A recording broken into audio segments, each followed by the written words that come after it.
बेरोजगारी को बढ़ावा किसने दिया? तो समाजवादी पार्टी और बहुजन समाज पार्टी राजभर जाति का। और मैं किसी के आशीर्वाद से भारतीय जनता पार्टी उत्तर प्रदेश युवा मोर्चा का उपाध्यक्ष नहीं बना। 70 के पूर्व उत्तर प्रदेश के नौजवानों के हाथों में कलम की जगह, किताब की जगह, रोजगार की जगह उनके हाथों में असलहा हुआ करते थे अवैध। नमस्कार।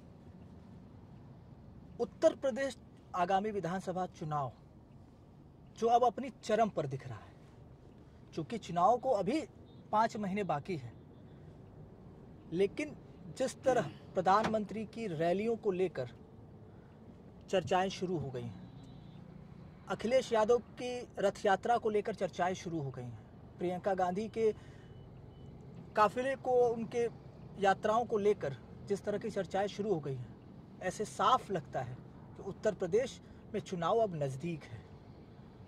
और इन्हीं सब मुद्दों पर बात करने को हमारे साथ भारतीय जनता युवा मोर्चा के प्रदेश उपाध्यक्ष राजेश राजभर जी हैं। युवाओं का प्रतिनिधित्व करते हैं भारतीय जनता पार्टी की तरफ से। राजेश जी, आपका बहुत स्वागत है। नमस्कार। राजेश जी, जैसा मैंने कहा कि आप युवाओं का प्रतिनिधित्व करते हैं, युवा अगर मैं कई दिनों से मैं सोशल मीडिया पर देख रहा हूँ, चूँकि चुनाव भी आ गया है, तो युवा बात करता है, रोज़गार की बात करता है, वो भर्तियों की बात करता है, कहता है कि भर्तियां नहीं हो रही हैं, रोज़गार नहीं मिल रहे हैं, कोरोना के बाद से रोज़गार छिन गए हैं। सर, चुनाव में कैसे जाएंगे आप? सबसे पहले तो मैं आपके चैनल परपंच के सभी साथियों को और आपको, हिंदू धर्म का सबसे बड़ा पर्व दीपावली है, मैं उसकी हार्दिक शुभकामनाएं और बधाई देता हूं। माँ छठ की भी आराधना दीपावली के बाद होती है, उसकी भी शुभकामना आपको देता हूं। अंकित जी, मैं आपको बताऊं कि 2014 के पहले इस देश के अंदर भारत के नौजवानों को, भारत के लोगों को, भारत की जो नौजवानों जो तस्वीर विश्व में बनी थी, वह एक अत्याचारी, भ्रष्टाचारी के रूप में नौजवानों की तस्वीर बनी थी। इसे मुझे कहने में कोई गुरेज नहीं है। बात करो मैं उत्तर प्रदेश के नौजवानों की, 2017 के पूर्व उत्तर प्रदेश के नौजवानों के हाथों में कलम की जगह, किताब की जगह, रोजगार की जगह उनके हाथों में असलहा हुआ करते थे अवैध। यह एक व्यवस्था समाजवादी पार्टी की सरकार में बन गई थी। सर, लैपटॉप भी तो उसी समाजवादी पार्टी के सरकार ने दिया है। उस पर मैं आपको भी जवाब दूंगा। लैपटॉप सरकार ने दिया, मगर उनको रोजगार नहीं दिया। समाजवादी पार्टी और उत्तर प्रदेश में बहुजन समाज पार्टी, जो राजनीति मैं जानता हूं जब से, और मैंने जब से सीखा है राजनीति को, तो पूरे उत्तर प्रदेश में जो शिक्षा, जो हमारी व्यवस्था थी, कल्याण सिंह भारतीय जनता पार्टी के शासन में नौजवान पढ़ा करते थे, दीपक शाम नहीं होते थे, जल जाते थे। और समाजवादी पार्टी सरकार बनने के बाद और बहुजन समाज पार्टी के बाद शिक्षा व्यवस्था को रोडों पर डिग्रियां बेची गई। जो नौजवान कभी कॉलेज का मुंह नहीं देखा था, कॉलेज नहीं कभी गया था, वो 95% रिजल्ट लेकर आता था। और जिस वर्ष में नौजवानों को जहां रिजल्ट जो है 3 लाख आना चाहिए, वहां रिजल्ट 5 लाख आता था। ऐसे में बेरोजगारी को बढ़ावा किसने दिया? तो समाजवादी पार्टी और बहुजन समाज पार्टी ने दिया। और उस पर मैं आ रहा हूं। भारतीय जनता पार्टी की सरकार बनने के बाद उत्तर प्रदेश देश का सबसे बड़ा प्रदेश है, और 4.5 साल में 4.5 लाख नौकरियां भारतीय जनता पार्टी के शासन में बिना भेदभाव करके मिली, बिना घूस दे के मिली। आप किसी भी नौजवान से जाके बात कर सकते। सर, लेकिन जब चुनावी कैंपेन 2017 का चल रहा था, उसमें कहा गया कि हम 1 करोड़ नौकरियां देंगे। ये विपक्ष भी इस बात को कहती है। देखिए, कोई जरूरी नहीं है कि भारतीय जनता पार्टी या कोई भी सरकार चुनाव में तरह तरह के मुद्दे लेकर आती है और तरह तरह लुभावनी चीजें हर पार्टियां करती हैं, मगर भारतीय जनता पार्टी ने कि देश के मैनिफेस्टो को आप जुमला कह रहे हैं? नहीं, मैं बता रहा हूं आपको। देश के प्रधानमंत्री जी मोदी जी और योगी जी दोनों को अगर आप देखेंगे तो नौजवानों को देश में रोजगार मिला है, उद्योग धंधों को बढ़ावा मिला है, बहुत सारी कंपनियां फैक्ट्रियां स्थापित हुई हैं। जो नौजवान कभी बीटेक और आईआईटी करके और पॉलिटेक्निक करके ये रोडों पर घुमा करते थे, आज वो नौजवान जो है वो आईटीआई की परीक्षा देकर पास होकर पॉलिटेक्निक करके बीटेक करके वो कॉलेजों से पास होने के बाद जाके प्राइवेट सेक्टर में वो नौकरियां कर रहे हैं, तो वो भी तो एक उद्योग धंधा है। आज का नौजवान कम से कम समाजवादी भारतीय जनता पार्टी की सरकार में बेरोजगारी के अभाव में कट्टा तो नहीं चला रहा है, कम से कम रोजगार ढूंढ के रोजगार तो कर रहा है। ये भारतीय जनता पार्टी ने 5 साल की सरकार में मोदी जी और 4.5 साल की सरकार में योगी जी ने उत्तर प्रदेश में नौजवानों को जो एक तरह से आकर्षित किया है और रोजगार दिया है। सर, जिस उत्तर प्रदेश की आप बात कर रहे हैं वहाँ पर जातिगत राजनीति भी बहुत हावी है, और आप जिस समाज से आते हैं, राजभर समाज से, उसके नाम पर पार्टी भी बन के रखी है, सुहेलदेव भारतीय समाज पार्टी। तो क्या उत्तर प्रदेश में या माने चूंकि अब वो अखिलेश यादव के साथ गठबंधन उन्होंने कर लिया है, तो कितना बड़ा चैलेंज है ओम प्रकाश राजभर? भारतीय जनता पार्टी के लिए कोई चैलेंज नहीं है। 2019 में आपने देखा बहुजन समाज पार्टी और समाजवादी पार्टी जो जातिगत आधार पर जो वंश आधारित पार्टियां हैं, इन लोगों का एक गठबंधन, बड़ा गठबंधन हुआ प्रदेश की राजनीति में, और लोगों ने कहा, भारतीय जनता पार्टी के बहुत शोध करने वाले नेताओं ने कहा कि सरकार हमारी देश में नहीं बनेगी, उत्तर प्रदेश में भारतीय जनता पार्टी 0 सीट पाएगी। मगर कार्यकर्ताओं को उत्साह और मोदी जी का विश्वास, योगी जी का विश्वास ही भारतीय जनता पार्टी को उत्तर प्रदेश में सबसे बड़ी पार्टी के रूप में 63 सीट जीतकर जो है भारतीय जनता पार्टी लेकर गई।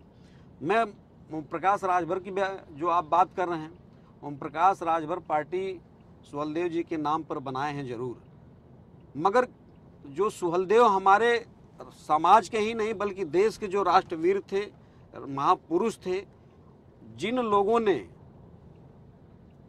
देश को लूटने की नीयत से देश पर आए और उसका सुहेलदेव जी ने विरोध किया था, आज ओम प्रकाश राजभर जाके वहीं हाथ मिला चुके हैं। और भारतीय जनता पार्टी के लिए बहुत बड़ी उपलब्धि है कि ओम प्रकाश राजभर जाकर अखिलेश यादव से हाथ मिलाए हैं, और इसका नतीजा परिणाम चुनाव में आपको देखने को मिलेगा।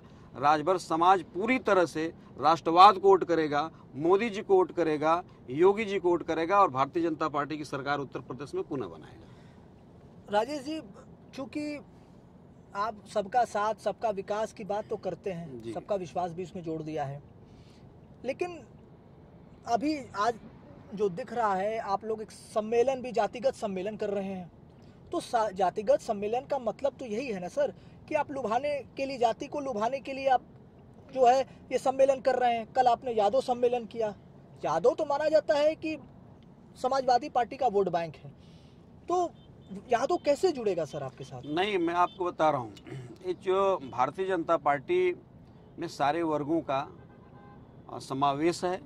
सारे वर्ग भारतीय जनता पार्टी के प्रदेश संगठन में, देश के राष्ट्रीय संगठन में, देश की केंद्रीय सरकार में, उत्तर प्रदेश की सरकार में सारे वर्ग के लोग हैं। ये देखा जाए तो चुनाव को न कह के बल्कि इसको एक त्यौहार कहा जाए। ये चुनाव एक त्यौहार होता है, नई चीज़ों को लेकर आता है, नई व्यवस्थाओं को लेकर आता है, नई चीज़ों की परिवर्तन की एक भाव को लेकर आता है। भारतीय जनता पार्टी ही नहीं बल्कि सारी पार्टियां चुनाव को लेकर तैयारियां अपनी कर रहे हैं। उसी रूप में भारतीय जनता पार्टी भी एक तैयारी के रूप में अपनी पूरे कर रही है, चाहे वो जिले का सम्मेलन हो, चाहे प्रदेश में सम्मेलन हो। एक तरह से देखा जाए तो तैयारियां भारतीय जनता पार्टी की चल रही है सर। लेकिन मंत्री भी तो आप जाति आधारित ही बना रहे हैं, 6 महीने कार्यकाल रह गए हैं, आप मंत्री बना रहे हैं जाति के आधार पर? नहीं, जाति के आधार पर नहीं बल्कि उनके योग्यता के आधार पर उत्तर प्रदेश की सरकार और योगी जी ने विश्वास करके उनको मौका दिया है, काम करने का मौका दिया है, और निश्चित रूप पर वह आपको चुनाव में देखने को मिलेगा। लेकिन एक बात ये भी कही जाती है, चूँकि हमने शुरुआत भी रोजगार से किया था, तो रोजगार पर हावी है जाति और धर्म। ऐसा लगता है कि आप विकास की बात तो 4.5 साल तक तो कर ही रहे हैं, लेकिन अब जो है जाति की बात शुरू हो गई, धर्म की बात शुरू हो गई। तो चुनाव कब, चूंकि अब युवा है, आगे की राजनीति करनी है, तो क्या ये आगे भी ऐसे ही जाति धर्म पर ही चुनाव होते रहेंगे? मैं आपको बता दूं, अभी कुछ दिन पहले देश के प्रधानमंत्री ने एक संबोधन किया था और उन्होंने कहा था कि जो नौजवान राजनीति करना चाहता है या राजनीति का भाव से वो देश की सेवा करना चाहता है, तो वो भारतीय जनता पार्टी के साथ जुड़कर वो राजनीति में आ सकता है, काम कर सकता है। मैं बताया कि 2014 के पहले इस देश में जब राजनीति की बात होती थी तो नौजवान दूरियां बनाता था, दूर भागता था। राजनीति की बहुत भ्रष्ट राजनीति है। मगर मोदी जी के आने के बाद राजनीति का जो परिभाषा है, जो वास्तव में चाहे वो लेनिन ने लिखा हो, चाहे मॉन्टेस्क्यू ने लिखा हो, चाहे अरस्तू ने लिखा हो, राजनीति की जो परिभाषा, उस परिभाषा को आज वर्तमान समय में मोदी जी उसको पूरी तरह से पटल पर दिख रहा है। और नौजवान जुड़ के राजनीति से वो भारतीय जनता पार्टी के साथ खास करके जुड़ के जो काम कर रहा है और देश को आगे लेकर जाने की बात कर रहा है। ठीक है, लेकिन समाजवादी पार्टी की बात करें तो उनका अपना एक जाति समीकरण है, MY समीकरण की जो बात होती है उसमें वो OBC को भी ऐड कर रहे हैं। बसपा का दलित ब्राह्मण जो सतीश चंद्र मिश्रा जो उसको रूप दे रहे हैं सम्मेलन करके। आप सोशल इंजीनियरिंग में आप एक्सपर्ट है ही, तो सर इसमें केवल युवा जो है इन्हीं सब में पिसेगा या कोई रोड मैप है उनके लिए? नहीं, देखिए, देश का नौजवान पढ़ा लिखा और शिक्षित है और भारत की ही राजनीति नहीं बल्कि दुनिया की राजनीति को देख रहा है। वो भली भांति इस चीज़ को समझता है कि देश का विकास जातिगत आधार पर नहीं हो सकता और भारतीय जनता पार्टी कभी जाति के आधार पर राजनीति नहीं करती, बल्कि वह योग्यता के आधार पर जिम्मेवारियां देती है। मैं देखिए राजभर जाति का हूँ और मैं किसी के आशीर्वाद से भारतीय जनता पार्टी उत्तर प्रदेश युवा मोर्चा का उपाध्यक्ष नहीं बना हूँ। मैं बचपन से जो है राजनीति को मैंने देखा और राजनीति को सीखा और राजनीति करते करते यहाँ तक मैंने पहुँचा। मैं जिले का अध्यक्ष रहा, महामंत्री रहा, काशी क्षेत्र का अध्यक्ष रहा। आज मेरा सौभाग्य है कि भारतीय जनता पार्टी ने मेरे योग्यता को देखकर, मेरे कार्य को देखकर उत्तर प्रदेश का उपाध्यक्ष बनाया। ऐसे तमाम उदाहरण हैं। गाजीपुर में आप देखेंगे तो उसी आधार पर जो है तमाम नौजवानों को जो नई टीम युवा मोर्चा की बनी है, सारे धर्म समाज के लोगों को उसमें जगह दी गई है। लेकिन देखिए, चूंकि बात तो होती है, जैसा मैंने पहले भी कहा कि सबका साथ सबका विकास की बात तो प्रधानमंत्री पहले कर रहे थे। इस बार 2019 चुनाव जीतने के बाद उन्होंने सबका विश्वास भी जोड़ दिया। तो सर ऐसा लगता है कि सबका विश्वास जो है वो एक मुसलमानों को जोड़ने का एक प्रयास है जो अभी तक नहीं जुड़ा है, और जो दिख रहा है उससे ऐसा ही लग रहा है कि मुसलमान अभी भी आपके साथ नहीं जुड़ा है, इसलिए आपने ओवैसी को लगा दिया है। का विपक्ष कहता है कि वो आपकी बी टीम है। नहीं, ये कहने वाले राजनीति में जो भी आरोप लगाएं, ओवैसी हमारी बी टीम नहीं। ओवैसी की भी अपनी एक पार्टी है। हर लोग चाहते हैं कि हमारी पार्टी का विस्तार हो, वो हर जगह चुनाव लड़ना चाहते हैं, हर तरह से फोकस करना चाहते हैं। मगर आप कैसे कह सकते हैं या मैं कैसे मान लूं कि भारतीय जनता पार्टी में अल्पसंख्यक जो है काम नहीं करता है? भारतीय जनता पार्टी का राष्ट्रीय स्तर पर अल्पसंख्यक का संगठन है, प्रदेश स्तर पर संगठन है, जिले स्तर पर संगठन है। अभी पूर्व में हमारे उत्तर प्रदेश में अल्पसंख्यक मोर्चा का एक बड़ा सम्मेलन हुआ जहां 2000 से ऊपर पूरे उत्तर प्रदेश के मुसलमान जो अल्पसंख्यक जो लोग आरोप लगाते हैं, ऐसे लोग जाकर जो है सम्मेलन में भाग लिए। कार्यक्रम सफल हुआ और भारतीय जनता पार्टी के साथ पूरी मजबूती के साथ अल्पसंख्यक भी खड़ा है। योगी जी के नेतृत्व में उत्तर प्रदेश में पूरे समाज को साथ लेकर पुनः एक बार 300+ सीटें हमारी आने वाली हैं और सरकार बनने वाली है। ठीक है सर, सरकार बनने वाली है, इसके लिए शुभकामनाएं। लेकिन प्रश्न ये भी उठता है ना सर कि स्टेशन के बाहर जाइए, बड़े बड़े होर्डिंग्स दिख जाएंगे, एयरपोर्ट के बाहर देखिए बड़े होर्डिंग्स दिख जाएंगे, टीवी पर एड्स दिख रहे हैं। ऐसा लगता है कि सरकार जो है इन एड्स के जरिए, होर्डिंग के जरिए अपने को छुपा रही है। नहीं अंकित जी, मैं आपको बताऊं, जिस रोड पे आप चल रहे हैं इसको NH 29 इसको कहते हैं। ये कभी कल्पना में आप भी नहीं सोचे होंगे। ये कल्पना थी एक कि ऐसा भी हो सकता है क्या। इसी रोड पर हम लोग चलते थे, बनारस जाने में 3 से 3.5 घंटे लगते थे। अब मैं इस रोड पर हम लोग बनारस जाते हैं तो 1 घंटे सवा घंटे में बनारस पहुंच जाते हैं। इस क्षेत्र के लोग, कभी किसान या गरीब आदमी नहीं सोचा था कि इसकी काया पलटेगी। जो ये 4 लेन पर आप चल रहे इसको देख रहे हैं, आने वाले समय में 5 साल के अंदर इस रोडों के अगल बगल में जो ज़मीनें खाली दिख रही हैं, यहाँ कंपनियां और फैक्ट्रियां बैठेंगी। जो देश का नौजवान, जो इस क्षेत्र का नौजवान कहीं गुजरात जाता है सर्विस करने के लिए, तो कहीं दिल्ली जाता है, तो कहीं कलकत्ता जाता है, वह नौजवान 5 साल 10 साल के अंदर ये यहीं रोजगार करेगा, यहीं अपने परिवार के साथ रहेगा। ये मोदी जी ने इस व्यवस्था को बनाया, एक कल्पना थी रोडों की लेकर। और होर्डिंग पोस्टर तो एक प्रचार का साधन है, समय के अनुसार चीज़ें बदली हैं, इसलिए होर्डिंग पोस्टर लगते हैं, पार्टियां अपना प्रचार करती हैं, अपने विचारों को प्रचार करती विपक्ष हैं। आपको प्रचार जीवी भी कहता है। नहीं, वो सबसे अधिक हम सबसे अधिक वही प्रचार करते हैं, चाहे हमारे विपक्ष में चाहे समाजवादी पार्टी हो, चाहे कांग्रेस हो, चाहे बसपा हो, सबसे अधिक उनका प्रचार हम करते हैं। तो प्रचार करेंगे भाई, हम करेंगे ही नहीं तो प्रचार कहाँ से करेंगे। आप देखिए कि जो आरोप समाजवादी पार्टी के राष्ट्रीय अध्यक्ष अखिलेश यादव जी या उनके दल के लोग जो आरोप लगाते हैं मोदी जी के और योगी जी के ऊपर, कोरोना काल जैसे एक जो वैश्विक महामारी आई थी, भारतीय जनता पार्टी का कार्यकर्ता अपने जान को जोखिम में डालकर घर से बाहर निकला, असहायों की मदद किया, चाहे वो वैक्सीन के माध्यम से, चाहे वो राशन वितरण के माध्यम से, चाहे किसी भी माध्यम से उन लोगों के बीच में अपने जान को जोखिम में डालकर। और वही समाजवादी पार्टी के नेता और उनके कार्यकर्ता घरों में बैठकर खाली टिप्पणियां करने की परिभाषा पढ़ते थे और कविता पढ़ते थे। कोई नहीं आया सामने कि नहीं ऐसे लोगों की भी मदद होनी चाहिए, और कोई निकल कर आया तो भारतीय जनता पार्टी का कार्यकर्ता आया, चाहे वो ब्लड देने से रहा हो, या ब्लड डोनेट करने से रहा हो, या ब्लड किसी को उपलब्ध कराने से रहा हो। सारी चीज़ों को ये आप लोगों ने देखा होगा। अब दिखा दीजिए कोई क्लिप वीडियो कि समाजवादी पार्टी का कार्यकर्ता निकल कर जो है कोरोना मरीज की जो है सहायता कर रहा है। मैं आपको हजारों इसे रिकॉर्ड दे दूंगा, भारतीय जनता पार्टी का, पूरे देश का दे दूंगा।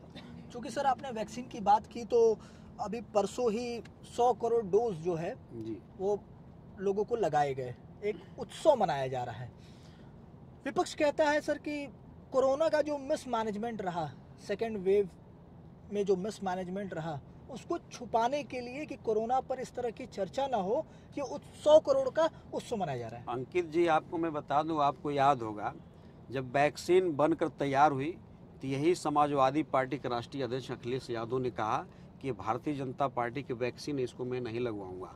एक तरह से देखा जाए तो मानव समाज के साथ उन्होंने सबसे बड़ा जो है धोखा दिया। राजनीति होनी चाहिए, मगर किसी मनुष्य के जीवन के साथ राजनीति नहीं होनी चाहिए। अखिलेश यादव के पिताजी आकर वैक्सीन लगवाए, अखिलेश यादव ने लगवाई है। अखिलेश यादव ने वैक्सीन को लगवाया, और जो लोग विरोध कर रहे थे वैक्सीन का, वो लोग अपने जीवन को बचाने के लिए सबसे पहले किए। और जो वर्ग यादव समाज उनके साथ जहाँ खड़ा रहता है जाति के राजनीति में, ऐसे लोगों को बड़गाने का इन लोगों ने काम किया था।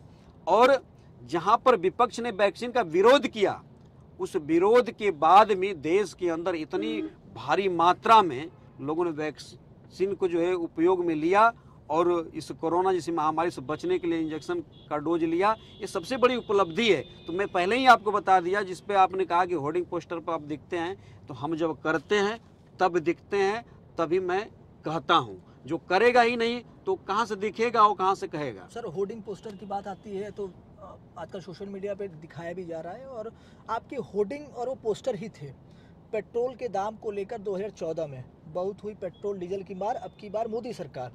लेकिन सर आज आसमान छू रहे हैं, और आपके मंत्री जो हैं उपेंद्र तिवारी, फेफना विधायक मंत्री, वो कहते हैं कि 95% लोग तो उपयोग ही नहीं करते हैं। नहीं, देखिए मैं आपको बता दूं, मैं आज की 30 साल पूर्व आपको लेके चलता हूँ।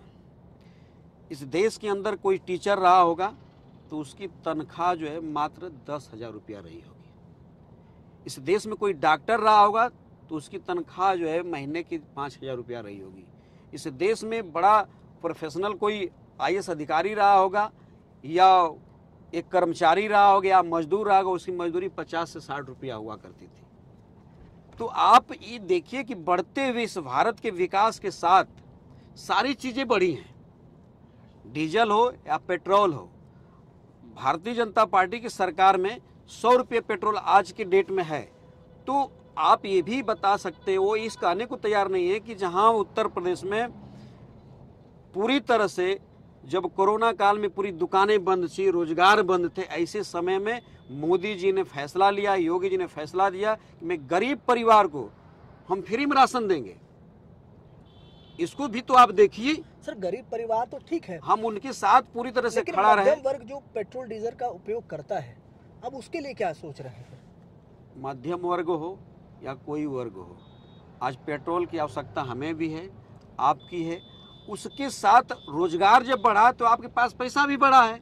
अब पैसा जब बढ़ा है तो हम उसका उपयोग भी कर रहे हैं। महंगाई, हमको लगता है कि जो चीज़ें, इसीलिए मैं कहा कि पूर्व में आप चलिए तो जो चीज़ें उस समय थी वो चीज़ें आज भी है। तो धीरे धीरे सारी चीज़ें वो समय के अनुसार चीज़ें होती हैं। और सरकार को या मुझे नहीं लगता है कि ऐसे वर्तमान परिस्थितियों में पेट्रोल बहुत ज़्यादा महंगा। कांग्रेस सरकार जो विरोध कर रही है पेट्रोल का, आज के 2014 के पहले 85 रुपया 88 रुपया पेट्रोल डीजल बिका था कांग्रेस शासन में। 88 रुपया तक हम लोगों ने पेट्रोल को भरवाया था शासनकाल में 2014 के पहले। अगर कांग्रेस देश के अंदर रही होती तो आज पेट्रोल 150 लीटर होता लीटर, मैं ये कह सकता हूँ। चलिए, तो आपसे आखिरी सवाल है राजेश जी, चूंकि यूथ को आप रिप्रेजेंट भी करते हैं, तो आर्यन खान की इस समय बड़ी चर्चा है टीवी पर, आपने भी देखा होगा, शाहरुख खान के पुत्र हैं आर्यन खान, ड्रग्स मामले को लेकर ऐसा लग रहा है कि बॉलीवुड को सुशांत के बाद अब आर्यन टारगेट पर है। तो ऐसा लग रहा है कि बॉलीवुड में आप जो है अपना एजेंडा चलाना चाहते हैं, इसलिए इस तरह की कार्रवाई हो रही है। नहीं, देखिए मैं बता दूं, सुशांत रहे हों या आर्यन खान, ड्रग्स एक ऐसी नशीला पदार्थ है जिससे लेने से आदमी को पूरी तरह से संयम खो देता है, उसका जीवन बर्बाद हो जाता है। और यह एक मादक पदार्थ है। इस पदार्थ पर चाहे वो आर्यन खान हो चाहे कोई भी व्यक्ति हो, अगर उसका इस्तेमाल वो कर रहा है तो कहीं ना कहीं एक तरह से देखा जाए तो वो द्वेष के रूप में भी उसको माना जाएगा। और इस पे भारतीय जनता पार्टी कोई राजनीति नहीं कर रही है, कोई उस पर स्टैंड नहीं है। जो गलत है वो गलत है, उसको सजा मिलनी चाहिए। और जहां नौजवानों की, युवाओं की बात है, मैं आपको बता दूं अंकित जी कि उत्तर प्रदेश में 6 करोड़ से ऊपर नौजवान उत्तर प्रदेश में हैं। और बिना भेदभाव के भारतीय जनता पार्टी ने उनको रोजगार भी दिया, नौकरियां भी दी। और यही नौजवान पूरी तरह से राष्ट्रवाद के साथ, देश के साथ खड़ा है और भारतीय जनता पार्टी की पुनः सरकार बनाएगा। ऐसे लोगों के साथ उत्तर प्रदेश का नौजवान नहीं खड़ा होगा जो इस्लाम के लिए या देश को तोड़ने के लिए काम करते हैं, और जो लोग हिंदुत्व का विरोध करते हैं, उत्तर प्रदेश के नौजवान उनके साथ कभी खड़ा नहीं होगा। जब हिंदुत्व और इस्लाम की आप बात कर रहे हैं, 2017 में आपने किसी भी मुसलमान को टिकट नहीं दिया, इस बार कुछ भारतीय जनता पार्टी ऐसा नहीं है। या आर्यन खान के बहाने जो है आप उत्तर प्रदेश को पोलराइज करना चाहते हैं? ऐसा कुछ नहीं है। आर्यन खान बॉलीवुड का के मशहूर अभिनेता शाहरुख खान का पुत्र है। तो जब ऐसी चीज़ें आती कि ऐसा बड़ा परिवार, एक ऐसा सेलिब्रिटी जो पूरी तरह से जिसकी भूमिका देश के विकास में होती है और जो एक देश का एक मॉडल बनता है, ऐसे परिवार का नौजवान अगर ऐसे मादक पदार्थ का सेवन करता है तो कहीं ना कहीं जो है ये गलत है। हम उसको लेकर नहीं जा रहे हैं। टिकट देंगे एकदम। भारतीय जनता पार्टी एकदम सारे लोगों को मौका देती है, सबको देती है टिकट। और भारतीय जनता पार्टी पूरी तरह से वो सारे वर्गों को लेकर साथ चलेगी। अब देखिएगा 403 सीटों पर चुनाव होगा और उसमें सारे वर्ग के लोगों को जो है टिकट भारतीय जनता पार्टी देने वाली है। चलिए, बहुत बहुत धन्यवाद राजेश जी। धन्यवाद, नमस्कार। आगामी विधानसभा चुनाव को लेकर भारतीय जनता पार्टी, जैसा राजेश जी का कहना भी है कि सारे वर्गों को टिकट देगी। खैर वो तो आने वाला वक्त ही बताएगा। आप सभी का बहुत बहुत धन्यवाद। नमस्कार।